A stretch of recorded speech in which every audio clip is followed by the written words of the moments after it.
Hello everyone, मैं doctor Rukmini Chaudhary और आज के इस वीडियो में हम आपको जानकारी देने वाले हैं प्रियापिज्म के बारे में।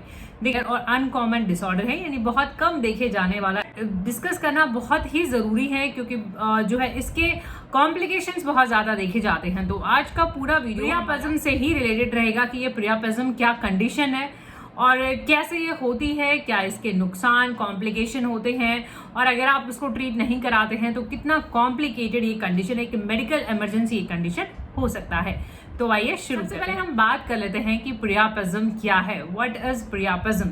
देखिए, अगर हम बात करें पुरुषों की, अगर हम बात करें मेल हेल्थ की, अगर हम बात करें तो जो परसिस्टेंट और प्रोलॉन्ग्ड और पेनफुल इरेक्शंस जो होते हैं उनको हम जो है प्रियापिज्म कहते हैं।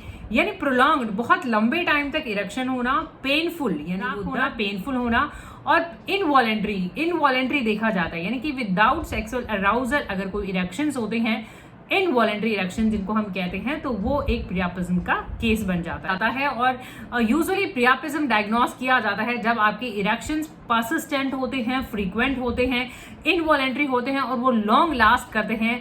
यानी कि ये बात करें मोर देन 4 आवर्स अगर वो रहते हैं, 4 घंटे से भी ज्यादा तक वो रह जाते हैं, तो उसको हम एक प्रियापिज्म का केस। कारण की बात कर लेते हैं कि ये प्रॉब्लम क्यों देखी जाती है और किन में ये प्रॉब्लम देखी जाती है।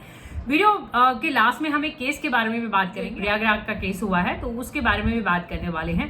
हम यहाँ पे कॉजेस बहुत सारे हो सकते हैं। अगर हम बात करें कुछ जो है ब्लड डिसऑर्डर्स की, अगर हम बात करें सिकल सेल एनीमिया है, ल्यूकेमिया है या फिर मल्टीपल मायलोमा है, तो ऐसे कुछ केसेस हैं जिनमें ये प्रॉब्लम देखी जाती है। पिनाइल कैंसर की अगर हम बात करें, सराउंडिंग टिश्यूज का अगर कोई कैंसर होता है, मैलिग्नेंसी होती है, तो उस केस में ऐसा देखा जाता है। ड्रग अब्यूज के देखा जाता है कि आपकी इरेक्शन जो है बहुत टाइम तक होते हैं, प्रोलॉन्ग्ड होते हैं, पेनफुल भी हो सकते हैं। और अगर हम बात करें सर्टेन मेडिकेशंस की, यानी कुछ दवाइयां ऐसी होती हैं जिनकी वजह से जो है ये देखा जाता है। बात कर लेते हैं हम कौन कौन से मेडिकेशंस हैं। देखिए, अगर इरेक्टाइल डिस्फंक्शंस को ट्रीट करने के लिए जो मेडिसिन होती हैं, वो मेडिसिन कहीं ना कहीं आपको प्रोलॉन्ग इरेक्शंस कर सकती हैं। ब्लड थिनर्स की, तो उसमें भी देखा जाता है। और अगर आप मेडिसिन लेते हैं ADHD के लिए, तो वो मेडिसिन भी कहीं ना कहीं जो है क्रिएट कर सकती हैं, प्रियापिज्म कर सकती हैं। कुछ मेटाबॉलिक डिसऑर्डर्स होते हैं, कुछ न्यूरोलॉजिकल डिसऑर्डर्स होते हैं, तो यानी बहुत सारी वजह हो सकती हैं। और हमें पूरे केस के लिए जो है देखना बहुत जरूरी रहेगा, कॉज कारण देखना बहुत ही जरूरी रहेगा कि क्या कारण देखा। यहाँ पे साइन और सिम्टम्स की क्या लक्षण हो सकते हैं, क्या लक्षण जो है देखने को मिल सकते हैं। देखिए, प्रियापिज्म की अगर हम बात करें तो प्रियापिज्म कैरेक्टराइज्ड होता है कि आपको पेनफुल इरेक्शंस होते हैं, परसिस्टेंट इरेक्शंस होते हैं। नॉर्मली इरेक्शन होके जो है लूजनिंग होके आप कंडीशन नॉर्मल हो जाता है, बट इसमें परसिस्टेंट इरेक्शन देखे जाते हैं, प्रोलॉन्ग्ड इरेक्शंस देखे जाते हैं जो कि लास्ट करते हैं कुछ घंटों तक, और इनवॉलेंट्री होते हैं, यानी कि विदाउट सेक्स। कुछ साइन और सिम्टम्स हैं। बाकी केस पे डिपेंड करेगा कि आपका केस किस तरीके का है। अलग अलग केसेस देखे जाते हैं तो उनके अकॉर्डिंग भी जो है सिम्टम्स, कई बार पेनफुल इरेक्शंस होते हैं, कई बार विदाउट पेन भी इरेक्शन देखे जा सकते हैं, बट प्रोलॉन्ग्ड इरेक्शंस यानी बहुत टाइम तक, और इनवॉलेंट्री। यहाँ पे डायग्नोसिस की, कि आपका डायग्नोसिस कैसे होता है। देखिए, वैसे तो ये सेल्फ डायग्नोसेबल है, यानी आपको खुद पता लग जाता है क्योंकि वो इरेक्शन जो है बहुत लास्ट करता है काफी टाइम तक। और अगर आप बात करें कुछ जो है डॉक्टर डायग्नोसिस की, तो डॉक्टर भी आपका फिजिकल एग्जामिन करके और साथ में आपके सर्टेन ब्लड टेस्ट भी करे जा सकते हैं, क्योंकि कुछ ब्लड डिसऑर्डर्स हैं, कुछ कैंसर की अगर हम बात करें, ल्यूकेमिया की हम बात करें, या फिर सिकल सेल एनीमिया की हम बात करें, मल्टीपल मायलोमा की बात करें, यानी कुछ ऐसे डिसऑर्डर्स हैं जो ब्लड डिसऑर्डर्स है, उनके लिए ब्लड टेस्ट हो सकते हैं। यूरिन टेस्ट भी आपके हो सकते हैं, क्योंकि ड्रग अब्यूज का अगर कोई केस है तो उनसे जो है यूरिन सैंपल लेके यूरिन टेस्ट भी कर सकते हैं। अल्ट्रासाउंड की, तो कई बार आपका USG अल्ट्रासाउंड भी किया जाता है ब्लड फ्लो देखने के लिए, पिनाइल पार्ट का, कि ब्लड फ्लो आपका सही है, कि अंदर जाने वाली नसों का ब्लड फ्लो और बाहर जो है पिनाइल ऑर्गन से आने वाली नसों का ब्लड फ्लो चेक करना बहुत जरूरी पार्ट पे, कि कैसे इसका ट्रीटमेंट हो और कैसे कैसे ट्रीटमेंट किया जाता है। देखिए, ट्रीटमेंट की अगर हम बात करें, सबसे पहले तो आपको ये देखना कि आपका केस जो है माइल्ड है, मॉडरेट है कि सीवियर है। अगर सीवियर केस होता है, बहुत ही ज्यादा टाइम तक इरेक्शंस होते हैं, पेनफुल होते हैं, और वो टाइम के साथ साथ वर्स होता जाता है, यानी टाइम के साथ साथ आपका कंडीशन खराब होता जाता है, तो आपको राइट अवे डॉक्टर विजिट करना बहुत ही जरूरी हो जाता है, क्योंकि इसमें आपका ऑर्गन डैमेज हो सकता है, डिस्ट्रक्ट हो सकता है, उसको नुकसान हो सकता है, कई बार इंपोर्टेंसी भी देखी जा सकती है, और इवन अगर बहुत कुछ अदर मेडिसिन लेते हैं तो कई बार ये फैटल भी हो जाता है। तो आपको कंडीशन पे गौर करना बहुत ही जरूरी हो जाता है। कर लेते हैं यहाँ पे सबसे पहले देखिए माइल्ड और मॉडरेट केसेस में कई बार तो प्रियापिज्म के केसेस हैं कि स्टार्टिंग में जैसे मान लो आपने कुछ मेडिकेशन लिया, ईडी को इरेक्टाइल डिस्फंक्शन को ट्रीट करने की मेडिसिन जैसे जैसे वयाग्रा की हम बात करेंगे, तो वो मेडिसिन अगर आप लेते हैं और फिर छोड़ देते हैं, तो जैसे मान लो आपको प्रियापज्म हुआ और धीरे धीरे जो है वो हो सकता है अपने आप नॉर्मल हो जाए। कई बार आपको कोल्ड थेरेपी दी जाती है, यानी आइस पैक, आइस वहां पे जो है आइसिंग आप कर सकते हैं और धीरे धीरे आपको राहत मिल सकती है। बाकी जो है फिर आपको मेडिकल इमरजेंसी रिक्वायर्ड हो जाती है। केसेस में इंजेक्शन के थ्रू आपको मेडिसिन प्रोवाइड की जाती है, यानी इंजेक्टेबल्स दिए जाते हैं। कुछ केसेस में सर्जरीज भी की जाती हैं। अगर बहुत ही कॉम्प्लिकेटेड केस रहता है, बहुत ही प्रोलॉन्ग इरेक्शंस हैं, पेनफुल है, तो वैसे केसेस में आर्टरीज भी की जाती हैं।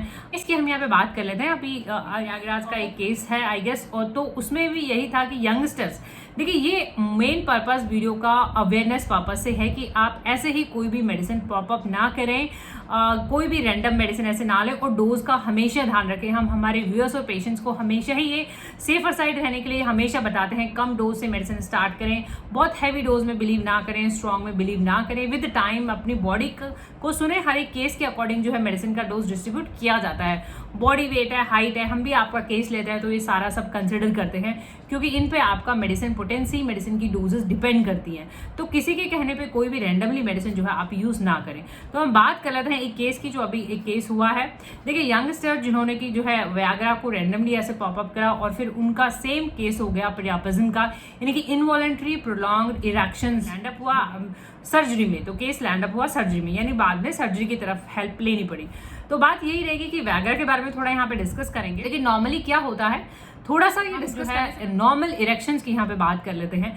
देखिए नॉर्मली क्या होता है, आपका एक जो है स्टिमुलेशन, फिजिकल स्टिमुलेशन की बात करें या फिजियोलॉजिकल स्टिमुलेशन की बात करें, जिससे आपका स्टिमुलेशन होता है और आपके ब्रेन सिग्नल्स के थ्रू, नर्व्स के थ्रू जो है आपके ऑर्गन्स को जो है एक सिग्नल मिलता है, और उसके थ्रू जो है आपका ब्लड सर्कुलेशन, यानी ऑर्गन्स में पूरा ब्लड जो है सर्कुलेशन हो जाता है। एक तरह से ब्लड इकट्ठा वहां पे हो जाता है, इकट्ठा हो जाता है तो ऑर्गन इरेक्ट हो जाता है। और नॉर्मली जितना भी टाइम रहता है उसके अकॉर्डिंगली, जैसे ही आपका एक natural after a while, normal सी बात है, कुछ टाइम के बाद जब ये सर्कुलेशन जो है डिस्कनेक्ट होना होता है, यानी ब्लड सर्कुलेशन को कम होना होता है, तो नॉर्मली जो है आपका एक एंजाइम होता है PDE5, अगर हम एंजाइम की बात करें तो वो एंजाइम क्या करता है कि जो है एक सिग्नल फिर से होता है और वो ब्लड सर्कुलेशन वहां पे कम होने लग जाता है और ऑर्गन आपका नॉर्मल हो जाता है। तो ये एक नॉर्मल प्रोसेस रहता है। अगर अब हम बात करते हैं यहाँ पे वयाग्रा क्या करती है। देखिए जो वयाग्रा मेडिसिन रहती हैं या फिर ईडी की कोई मेडिसिन की हम बात करें, सिल्डेनाफिल की अगर हम बात करें, तो नॉर्मली ये मेडिसिन क्या करती हैं कि आपका नॉर्मली जो है सर्कुलेशन होने के बाद जो PDE5 जो एक एंजाइम है जो कि जो सर्कुलेशन को कम करके ऑर्गन को नॉर्मल करने का जो इसका ये उस एंजाइम को ब्लॉक कर देती है। ये जो ईडी की मेडिसिन रहती है वयाग्रा की अगर हम बात करें तो ये उस एंजाइम को ब्लॉक कर देती हैं, और क्योंकि एंजाइम ब्लॉक हो गया तो आपका ऑर्गन इरेक्ट फॉर्म में ही रहता है, क्योंकि उसको सिग्नल मिला ही नहीं है कि ब्लड वहां से विड्रॉ है, ब्लड जो था एक पूलिंग था वो कम हो, वहां पे ब्लड फ्लो कम हो, वो सिग्नल मिलता ही नहीं है और ब्लड वहां पे होता ही है और वो इरेक्ट ही रहता है। अब आप गेस कर सकते हैं कि कितने टाइम तक जो है ये प्रोसेस चलता है। तो इस तरीके से जो है अगर आप, और डोज पे भी डिपेंड करता है कि आप कितना डोज ले रहे हैं। नॉर्मली जो है वयाग्रा की डोजेज 25 mg मिलीग्राम, वो भी बहुत रेयर टू रेयर केसेस में जो इंडिकेटेड होता है, नॉट इन यंगस्टर्स, तो वो दिया जाता है। तो आप जितना डोजेस आप देते जाएंगे वो उतना मल्टीप्लाई होता जाता है और आप लैंड अप कर जाते हैं एक परसिस्टेंट प्रोलॉन्ग्ड पेनफुल इरेक्शन, जिसको हम प्रियापज्म कहते हैं। तो ये एक केस हमने यहाँ पे डिस्कस कर, अननेसेसरी अपने आप को सेल्फ मेडिकेट ना करें होम्योपैथिक ट्रीटमेंट की, कि पेनफुल इरेक्शंस में प्रियापज्म के केसेस में डिपेंड करेगा कि आपका केस माइल्ड है, मॉडरेट है, तो कौन कौन सा मेडिसिन जो है आप यूजुअली बेलेनाइटिस में भी दी जाती है, और पेनफुल इरेक्शंस में कैलेडियम बहुत अच्छी मेडिसिन रहती हैं, और ये ऑरल मेडिसिन हैं, ये आपको ऑरली यूज करनी रहती हैं। इन पे ड्रॉपर्स लगे हुए होते हैं, एक एक दो बूंदे सुबह दोपहर शाम खाने से। पेनफुल इरेक्शंस रहेंगे और साथ में जो है आपको बेलेनाइटिस के केसेस रहेंगे, तो कैलेडियम में आप देख पेन ड्यूरिंग इरेक्शंस, बहुत ज्यादा पेनफुल कंडीशन रहता है, यूरिन में ब्लड भी आता है, तो ऐसे केस में आप argentum nitricum. Long painful erections, यानी बहुत ज्यादा पेनफुल इरेक्शंस होते हैं और काफी प्रोलॉन्ग रहते हैं, तो ऐसे केस में जो है आप एग्नस कास्टस देख सकते हैं।